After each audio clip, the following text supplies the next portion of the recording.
lovely people, I'm Stephanie. Welcome to Love That Bite. Today I'm gonna show you how to make couscous shrimp salad. So let's get started. First, I'm gonna bring the vegetable stock up to boil, and when it's boiled, I'm gonna remove it from the heat and directly add in my whole grain couscous. Cover with the lid and set aside. Then I'm gonna take my organic lemon and roll it just to release all the juices, and I'm gonna cut in half. The first half of the lemon, I'm just gonna squeeze it into our shrimp and then season with salt and pepper. Coat all the shrimp with all the juices and you can set aside. Now we can take the zest and all the juices from the other half of the lemon to make the vinaigrette. Then you can season it with salt, pepper, cumin, coriander, cayenne pepper, ground ginger,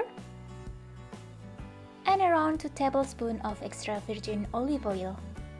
Now I'm just gonna cut all my veggies. Here I've cut cucumber, and you wanna remove all the seeds with a little spoon because they are tasteless, watered down, and you don't want that the entire thing to watery. I also wanna cut a half of red bell pepper and yellow bell pepper. And I will chop some fresh mint to give something freshness in this dish. And when all is ready, I'm gonna add all my veggies to my vinaigrette and get all those flavors stirred up. Next step, I'm just gonna fluff the couscous up using a fork and add it into my veggies.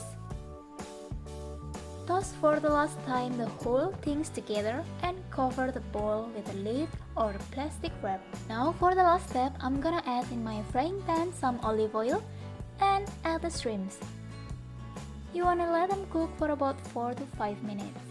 If you got the right color, you can just serve it with the couscous directly or store it in the fridge until ready to serve. If you want the full recipe, check it out in the box below or on my website. Please give a like, do a subscribe, or maybe you might leave a comment in the box below. Thank you so much for watching, and I'll see you next time. Bye!